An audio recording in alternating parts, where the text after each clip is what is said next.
Hey everyone, and welcome to today's episode of Pivot to Profit with my amazing guest, Luba Patlakh. What's up, girl? Hey, I'm so excited to be here with you. Me too. It's going to be a great conversation. I love your story and your journey, so I can't wait for you to share that. But let me formally introduce you. So, Luba Patlakh is the founder and CEO of Kidology, a multi-million-dollar pediatric therapy brand serving families across Pennsylvania. A bilingual speech language pathologist, entrepreneur, and mom of three, Luba blends clinical expertise with bold business leadership to create innovative spaces for children's growth, including clinics, a sensory play gym, and a mobile therapy bus. She hosts the podcast, The Growth Lab Podcast, sharing insights on scaling businesses and leading art. I am so excited to chat with you. Thank you so much for having me on. I'm so excited as well. Awesome. So before we jump in, look, listener, if you are a founder, CEO of a business, and you have no idea where your numbers are, it is the end of the month and you don't know where your money went, please, we would love to help you know your numbers, increase your profit, reduce your taxes, and grow your wealth. My company is Pivot Business Group. Just go to pamjordan.com, jump on a call with my team, and we'd love to support you. All right, Luba. First question, kidology. So you live in the kid world, but I want you to think back. What did you want to be when you grew up? Oh my gosh. I always wanted to be on a stage. So I did go to acting school as a child. And I think I imagined that I would like be in TV and movies. So I wanted to be a movie star. I guess I'm kind of a movie star, but like in my own realm. But yes, I really, really wanted to be like an actress, singer, dancer with talent. I love that. I love that. So, what was little Luba taught about money from your parents, your grandparents, culture? Like, what was ingrained to you about money? You know what's crazy? We didn't talk that talk. I mean, we did like so I come from immigrants. I actually came to America when I was 2 years old. I am an immigrant. Now I'm a citizen, obviously.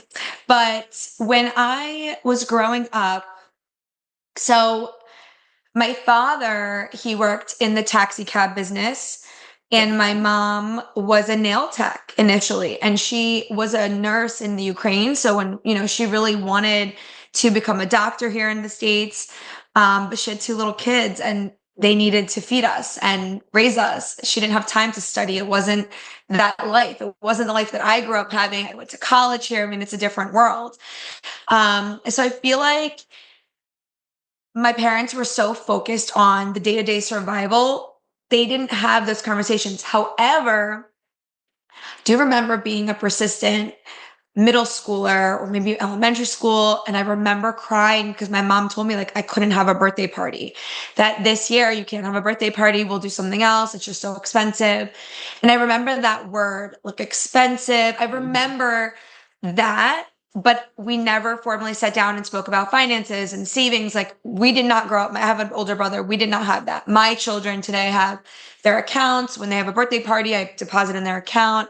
I'm thinking about their future. But I guess when you come as an immigrant, you don't live that way. Yeah. So I learned, what I learned in math.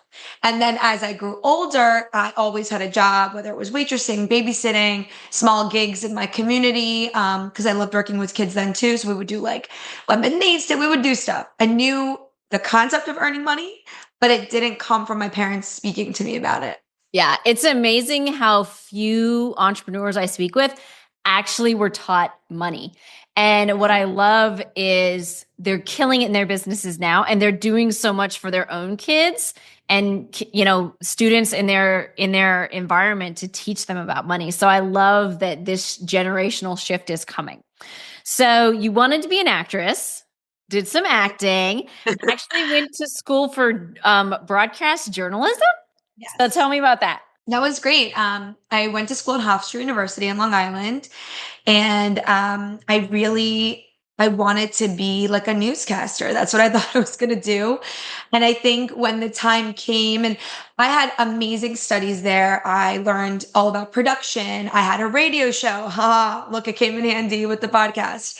I loved interviewing people. I worked for the newspaper at the university, which later after I moved home, I worked for a magazine. So it did help me in that time.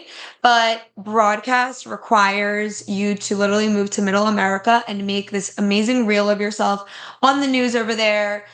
I would have had to leave my family. I would have had to leave my friends. And I just, by the time I got to that point, I wasn't so willing to do those things, unfortunately. And I think it was a blessing in disguise because it led me to other things.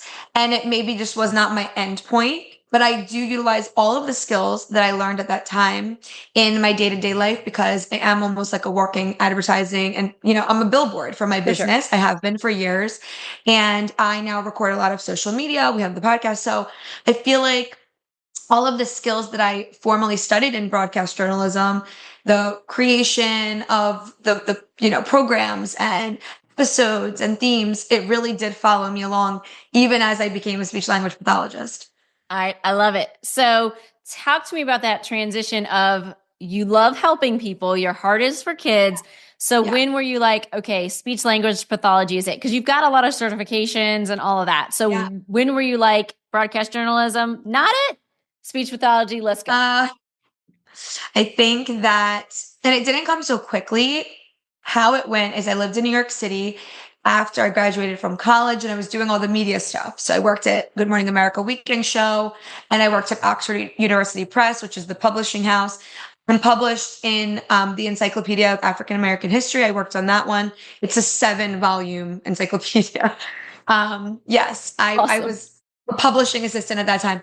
And for Good Morning America Weekend, I worked at the time of Michael Phelps. So I got to put together a really cool package for them at that time, probably in the credits somewhere for that. But I eventually did move home from New York after I did not follow this path. And from Manhattan to suburbia, that was a big hit. But I was like, okay, I'm going to have a marketing company. At that point, I have this degree in broadcast journalism and rhetorical studies. And and then I work at the magazine. I'm trying to open a marketing business. And I just was like, I'm going to be poor for my whole life because I didn't have stable work. I didn't have, an income. It was like little projects or people were hiring me, but then I'm chasing them for money. And it just wasn't what I thought success was defined as, maybe as a startup and everything. But I'm a little bit of like a fast-paced individual. And Love if it. it's not happening like right now, like what is happening? What I wasn't willing to wait then to see what could be because my parents had moved me back from New York and I really wanted to show them that I could be successful because they thought that broadcast journalism and marketing were hobbies. They weren't so Nice. wrong. But so when the time came to discuss continuing education, a lot of things came up like business school and, am I going to go back for a master's in broadcast? No, why would I do that? I could barely get a job as a regular, Right. So I started to look outside the box. Like, what could I do? Well, I wasn't going to go back to medical school or something. The reason I didn't start there is because I was scared of blood and needles and I couldn't do those things. I Right. love people, but I couldn't be a doctor. So that was off the board. So then I'm like, okay, I went to Google. I was researching what careers are, not kidding. This is a real story. I love it. Up and coming careers in the next 10 years. I might have like called my career counselor who helped me put my college application together and been like, how do I find a job? Like, what do I do? And somebody was offering me advice that said, go online and find, upcoming careers. Speech pathology was in those top growing careers. And occupational therapy was in those growing careers. There were a couple things, but those two stuck out to me most. They were therapy based. They were medical. You could help people. There were various paths you could take in those industries. They're related. So I'm like, okay. And I'm like, I'm going to go be an occupational therapist because I thought about sensory and all that. And then I'm like, what am I kidding? I wanted to be in broadcast. I'm on the radio. I need to be a speech language pathologist. Like this is made for me. And it really is made for me. I love this path. But that's kind of how that transition went, just because I was a bit lost in what I had already created. But there was this stepping stone into the next area. And I did not know what to do, but I found something suited for myself and I went for it. I love that journey and how you were like literally Googling, what should I Literally. be? Like, what's And I popular? had to apply though, because so people can take a straight path and do a 5-year program. Wada bing, bada boom. I did not take that path. I had one degree, then I had to get a second bachelor's, then the master's, which is fine. That's my journey. Yeah. But like I was getting married, I had a child. It started to get a little bit more complicated, but I still did Understand. it. I Hey, did it all. congrats. Hats off. Look at you. So, Yeah. once you had your degree and your master's, did you work for someone else in someone else's clinic before you started? Because you started your clinic in 2014. So, what did you do before you're like, I'm time to hang up my own shingle? So I went to work as a contractor of another therapy-based brand. At that point, I was not yet a speech language pathologist. I was finishing my degree and working as a special instructor, which is the same as a teacher, one-on-one teacher. And I was in the schools and I was in the settings that I needed to be in. So I was doing a lot of things with speech pathologists and learning, but I had a different job because at that time in Pennsylvania, you were not allowed to be a speech language pathology assistant.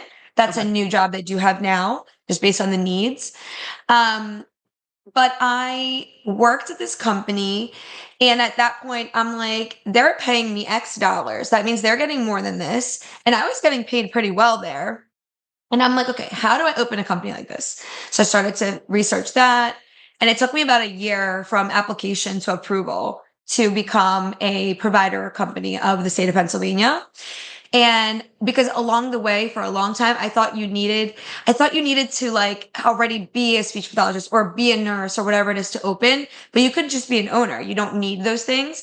I happened to already be going that way. So it worked out for me in both realms, but I ended up getting this documentation. It took a long time because in the state you apply individually in your entity area. So like I applied with the the Division of Early Intervention.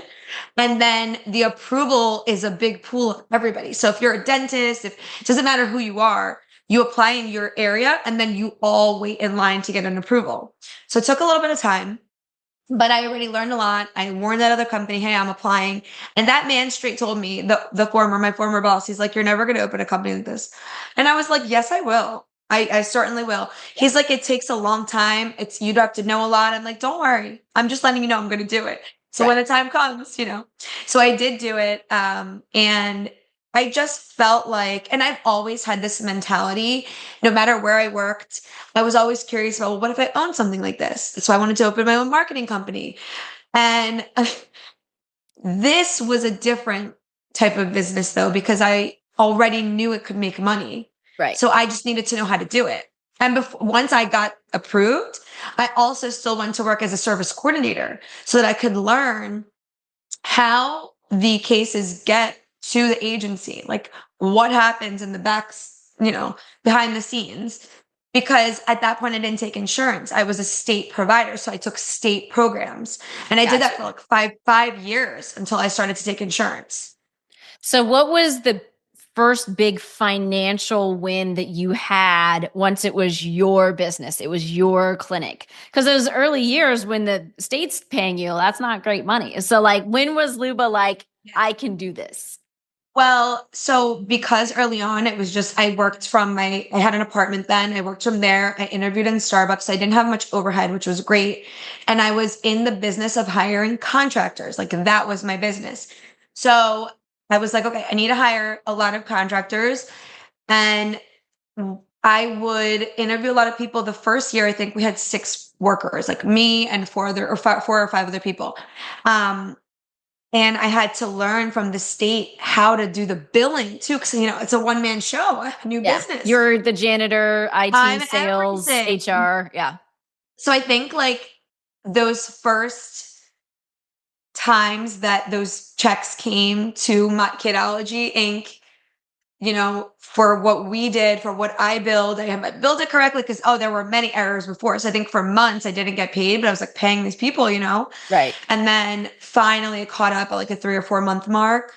And it wasn't so many of us, but still it's tight. You're paying 5 people. Like Yeah. it's a lot of money to just be paying and not getting a dollar back. But once I got into the cycle, and I am the type of person, I pick up the phone, I call, I ask questions. And that was a big training point for myself because I wasn't in a company where I could be like, hey, supervisor, what do I do? Like, Right. I'm that person. So I had to call and be like, hey, I'm doing this. I'm getting this error. What do I do?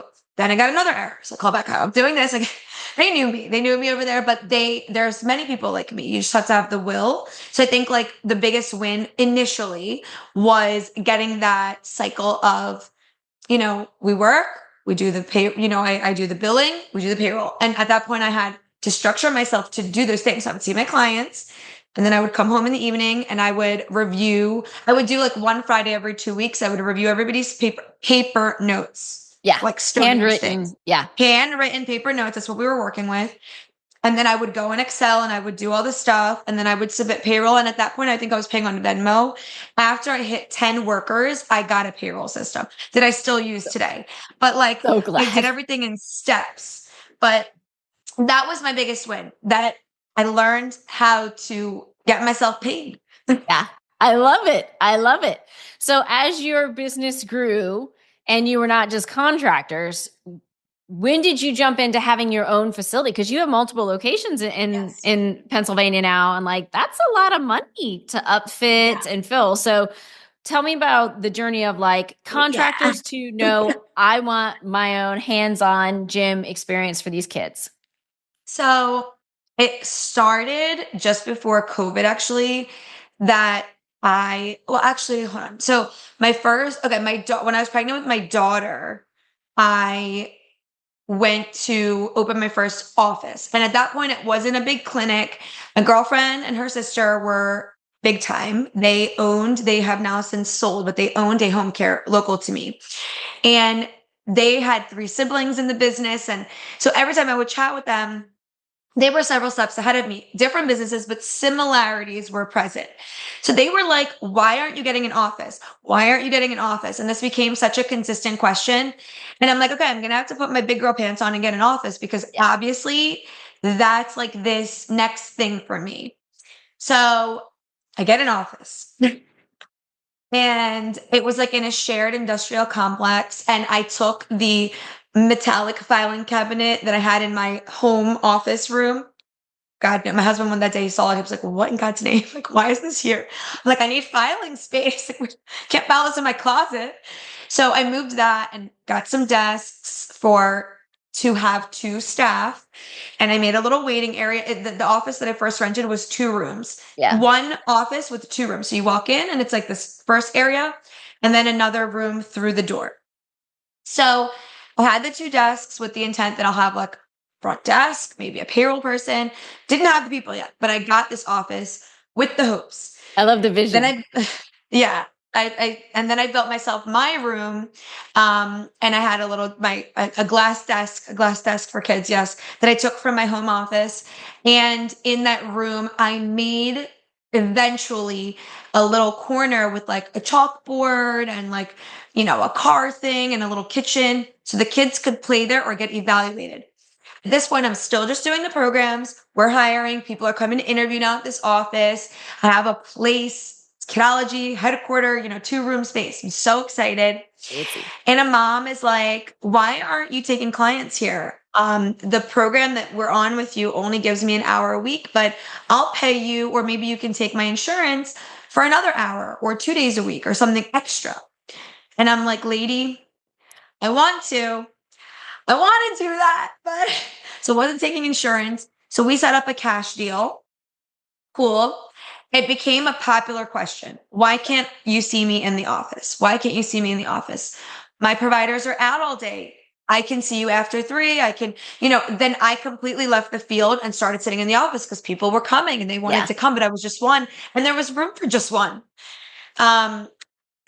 Once I saw that, I asked the people where I was renting if they happen to have maybe like a hallway or a couple of rooms that are going to be vacant soon that would be next to each other so I could have multiple spaces. Yeah. Because I wasn't ready to go off on my own, but like I felt comfortable and people already knew my office was in this complex. Why not grow in the complex? Cool.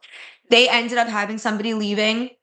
But it was like a very big room, like a humongous room that I later divided into 3 separate things.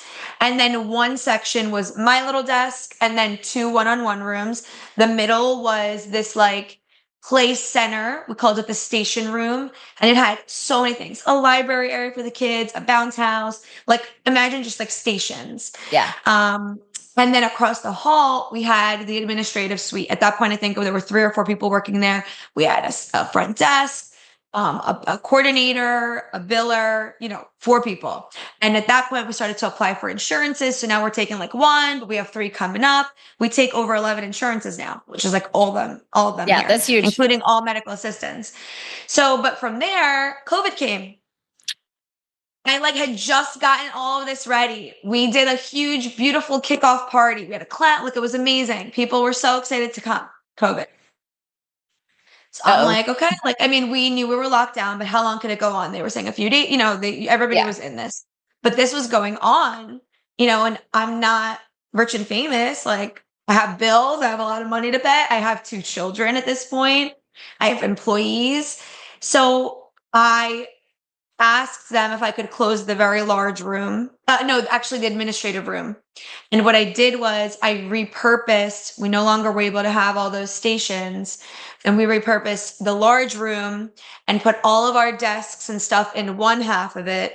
And then we had a little corner left for the kids that I had to like use one of those folding divider rooms. Yeah. And then I had the 2 rooms. So then when COVID finally ended, at that point I had been looking for a new place because I grew like before this shut down. And I'm like, well, these 2 one-on-one rooms are not enough. My providers want to come after daycare hours because we're out in the field all day, and then we would come to the clinic in the evening. So it would be 2 people. A third would be like in the back hallway doing physical therapy. I mean, it was ridiculous. That's a lot. We made a space from no space. And I really wanted to buy a building. I had been saving money, and a realtor was trying to help me, and I couldn't buy a building. There were no buildings to buy. And I wasn't going to rent a 30,000 square feet supermarket. That's crazy. So she took me to see a couple things. And then suddenly she sends me an email and she's like, there's this one other place. It's in the Northeast Philadelphia area. Take a look. I mean, I don't know, based on what you were saying, it may or may not be for you. I'm like, I'm not moving to Northeast Philly. I was in the suburbs. Yeah. And what do you know? Like 2 months later, so COVID is still like a thing, but people are finally out and about again. Right. And I'm driving by and I'm like, this is the pause this realtor sent me. I'm going to pop in. So I drive in and I look in, and that place is still vacant that she sent me. And it's like a perfect setup for a medical office. It has like, the glass door, and you come in, there's a little waiting room, and there are 4 massive rooms for therapy, a back office, 2 bathrooms, like it had everything. So many things. Yes. So many things. And I'm like, I'm going to take this place. 2 doors down, there's a vacant shell.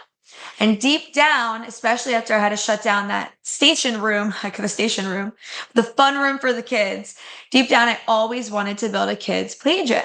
But I wanted to start with this station thing and the inflatable to see how it would go. But that got shut down so quickly that I didn't even get to try. So I rent the one, and we moved from Buck Road, where we were before. No more 2 room. We have 4 rooms, and everyone's so excited. I kept the smallest space there. So just the 2 one-on-ones and my desk. And then I moved everyone to the other bigger office. And I really liked the landlord. And I just said to him, what's going on with that shell there? Yeah. And he's like, oh, like, are you interested in it? And I was like, I don't know. I might be. I really want to try a concept out. I haven't done it before. What do you think, about letting me try there? He's like, I'll give you 3 months for free. And if you don't do well, you can move. Little did he know I was investing like $40,000 into a gym. I wasn't just going to move.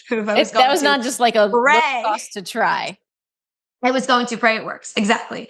And everything went so well. And it was like post-COVID, and everybody was just like flying out of their house as fast as they could. So when they heard that I opened this gym and we could do physical therapy in there and occupational therapy, and the kids could do co-treats, it got very, very busy. And we were doing some birthday parties there. It was a tiny place, but it was a happy place for a lot of kids. So that is how this clinic concept came about, not just an office, but a clinic with a gym. But at that point, like I said, 2 storefronts. So it was the beginning of this idea that Kidology could become this all-in-one clinic with a gym for families where they could bring their kids for OT, speech, ABA. We didn't have it then yet. We have it now. And hey, you love our gym. You could have a birthday party here because Bobby loves it here. And that's how it would go. So that's how the clinic model was born. It was only later when I moved the first time I kept that office open with that gym, but then I moved my suburban office completely into a 5,000 square foot facility, which is now the Kidology Southampton office. Yeah. And that's where we built our second gym, but it was called, this is like our jungle gym concept. And the other one is our sensory play gym. So over the time, we have been able to enhance and evolve the concept of kidology from just like a small office to a smaller gym space to now two equal locations that both have one-on-one room wings. So one office has 8 and we're building 8 more. So it'll be a total of 16 right now. We're under construction. Wow. And then one had 4 and we're building 4 more plus a sensory room. So it'll have 9. And I'm expanding my play gym at Southampton, moving the wall so that we can have a whole swing set area and a soft mat play that's for smaller babies.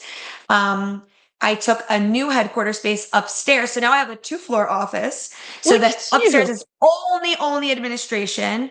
And then Northeast is also going to have basketball court, soccer turf. So there's a lot of new developments, but the 2 clinics that I have are equal. There's not one small and one large. They're both the same. And that's the model I'm going with because I do intend, hopefully, to go nationwide. So we'll see how that goes. And we're looking to expand. So that's if you're amazing. out there, you're a therapist, and you want to work, give me a call. I go. And I've been to your website and the photos are amazing. Like when my kids were younger, my kids are teenagers now, but they would have loved that space. And that's a huge financial investment. So as an entrepreneur, how did you know that this was the right time? How were you like, yes, it's worth making that investment. It's worth getting that loan to create 2 beautiful spaces. That's a lot of cash outlay, capital expenditure, CapEx that we talk about. So how did you know that that was the right move? I have faith. Everything I do, I have faith. Like I said, I pray. I just felt that from the information we were gathering from families and from myself as a mom, like what would make me happy in a site like this? What could I do to make the community be happy, like be more inclined to come here? Okay, so everything's in one place, all types of providers. It's a multidisciplinary place. It's a multilingual place. I just have a very beautiful concept that I've created that I believe in, that I love. So I didn't even give myself the ability to worry for 1 second that it wouldn't work. Yeah. It wasn't an option. There's so just all in, let's go build it. Yeah. And I feel like then I was back to the drawing board with being myself as a walking billboard advertiser, getting out there. Lucky for me, I have a lot of friends with kids this age. I never, ever, ever encroach on people to come to me. People come to me and ask a question. I say, hey, you're always welcome to come. There are so many families that come to us. They find us on insurance, find us through referral from their doctor. So I just knew that there's a need and I want to be the one to provide the place to be. I love that. So what's next? You said you want to expand to the other locations. I've heard whispers of Florida. So tell us what's coming next for you, Luba. Well, first and foremost, we just kicked off the mobile therapy bus unit. So I did convert a half bus. It's not as tiny as like a yellow short bus, but it used to be a New York Mets, don't ask, like a bus people would take down to the stadium to like pregame in. Yeah. So I converted this bus and it looks stunning. The idea is that it looks like one of our one-on-one rooms and it's a fully wrapped Kidology bus. So all sides say Kidology, our phone number, our information. And we are now taking it to territories that really need help, need more evals and can't get the providers, need therapy now because they've been waiting so long and kids are really struggling. We just started taking our bus about an hour away to a place called Chester County, which is it's in Pennsylvania, but it wasn't a site that we were working on before. And that then tells me, hey, you know what, maybe I should look into opening an office here because it seems like there's people in need here. And if they're waiting for me to bring my bus, they don't have a place to go to. So that's kind of one of the ways that I'm now kind of like target marketing. Okay, so I'm going to take my bus. We're going to build a buzz. We're going to talk to daycares. We're going to talk to religious centers. We're going to talk to after school programs. We're going to talk to freaking karate studios and be like, hey, Yes. do you have siblings coming that sit there and do nothing all day? Do you want them to have speech therapy? And the idea is I'm going to learn where the needs are. In Florida, I know overall there's a huge need, but there are just so many people moving to Florida. Yeah. So me being licensed there post COVID, because I was doing a lot of work with families online at that time, because they were staying with grandparents and the nine. So if you work in a state, you have to have a license there. So I had to obtain a licensure there, which is why I've been wanting to do that. But it's not so simple for me because I have a family here and I can't just pick up and go. And when you're starting a business, you spend so much time there. This, despite already having such great expertise in what I do, going there would require that same attention. So I'm a little bit of, in a halt period, but it will happen. For now, I'm expanding in PA and doing the bus. And, we talk to some of the vendors that we work with now, both on the state level and insurance, to see how else we can enhance what we're already doing. How many more people can we target? What do they need from us? And that's kind of how we're able to grow as well. I love it. I'm so excited. Get some more buses. Let's do it. I'm literally in for that. I would love to. I think that's an amazing concept. People love it. Yeah, it's And great because kids, then you can go to the soccer tournament and provide service while siblings are out running around. It's fantastic. exactly. I love it. Exactly. Great idea. Great idea. All right, awesome. Luba, let's do some rapid response questions. Okay. So no explaining, just answer. You ready? All right. Growth or profit? Mm.